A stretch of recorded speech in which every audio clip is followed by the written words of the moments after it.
Hi everyone, this is Dave, and we're going to create a series of videos for the Elmridge members to help them improve, and obviously to get started with a proper instruction and proper golf swing, create some consistency. We need to create a consistent setup and to understand what are the basics that comprise this setup. So the number one basic, of course, is how do we get our hands on the club?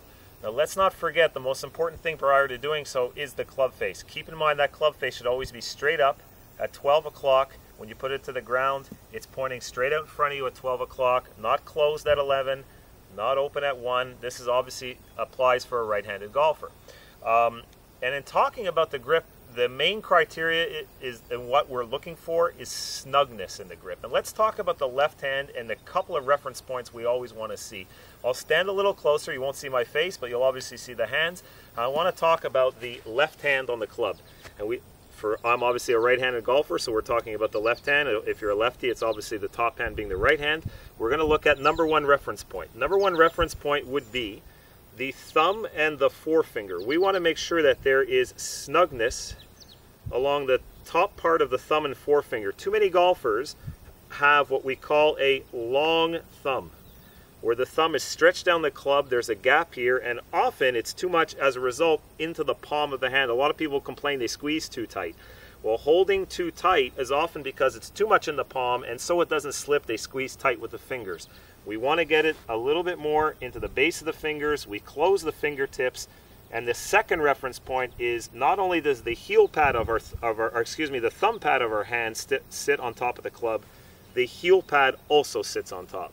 So let's make sure that we have the heel pad on top of the club, the thumb and forefinger snug together, and the final point is the thumb and hand are turned in ever so slightly inset away from the target. When I place the bottom hand, whether you end up using interlock, overlap, 10 finger, double overlap, reverse overlap, what's called intermesh. Actually, Greg Norman played with that grip. There's a variety of grips. The unification of our two hands is to make sure that the palm of the bottom hand faces the target.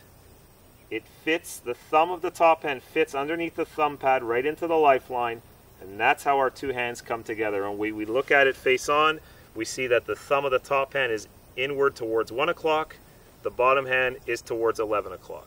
If you get this position, you're going to have an easy wrist hinge in the golf swing. I'll back away a little bit so you can see that. So the wrist can hinge, the hands and arms can extend, and we can create a lot of power without squeezing the club. With regards to terminology, this is called a neutral grip. A strong grip would mean the hands are both turned away from the target. As a lefty, it would be like this. And a weak grip is both hands are turned towards the target. A strong grip does not mean that you're holding the club tightly.